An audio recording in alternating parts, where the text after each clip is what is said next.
Okay, so for this assignment, I started off with high school world history, and the title of the resource is 12 Key Enlightenment Philosophers. So the standard I used was analyze the key ideas of Enlightenment thinkers to explain the development of ideas such as natural law, natural rights, social contract, due process, and separation of powers.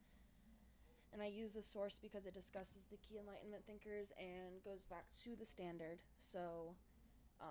The source discusses 12 key Enlightenment thinkers as well as a description of each philosopher, their early life, and their contributions. So it goes into detail of such like John Locke, Montesquieu, Rousseau, Enlightenment thinkers as that. And then the source does a great job on hitting on each part of the standard, discussing natural law, natural rights. This would be helpful because the source is easy to follow as well as giving the specific content students will need for understanding the standard. So for the second one, I also did high school world history, and this source discusses the American and French revolutions. So the standard I used was compare and contrast government systems resulting from political revolutions. The source discusses the similarities and differences of the French and American Revolution. The source goes into detail comparing the French and American Revolution. The source also discusses the differences in government systems after and during the revolutions, which again connects back to the standard. So this source would be helpful for high school students in understanding the revolutions, as well as how the government was different and similar after both revolutions. The third one is again high school world history. This one is what is the Enlightenment and how did it transform politics? So the standard I used was analyze the intellectual, artistic, and literary achievements of the Enlightenment and ensuing revolutions in order to determine how they challenged the status quo. So I use this source because it discusses how art, intellectual achievements started revolutions and transformed politics. So for this source, it discusses the different types of art, intellectual achievements, and how they started revolutions and transformed politics. The source also discusses the scientific and religious upheavals challenged the status quo at the time.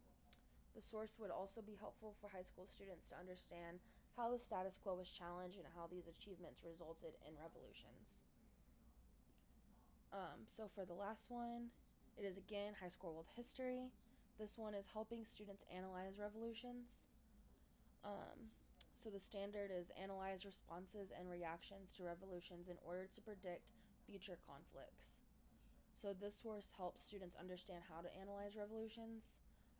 I liked this source for me because, with the American Revolution, the French Revolution, a lot of it I didn't know how to interpret and understand it. So this source goes directly into how you can pick apart what they mean and how the revolutions got started, what went into them. And then the source goes into detail in what a revolution is and how you can depict a revolution. The article also explains how to analyze revolutions. This is important for high school students to understand and then be able to predict future conflicts after a full understanding of revolutions and how they came about. So I think I said that was the last one, but I have one more. So this one is nationalism and revolutions from 1750 to the 1900s. The standard is evaluate the impact of nationalism on existing and emerging people and nations post. So this source gives a description of the different revolutions as well as nationalism and what nationalism is. This source gives a good description of the different revolutions. This source also has a glossary for vocab words that would be helpful for high school students when reviewing the source. And the source also provides practice tests to review the article. So I thought this would be a perfect source that I could just give out to students so they could go through vocab words together and then take that test at the end, and I wouldn't have to provide any more than just that. So that is all. Thank you.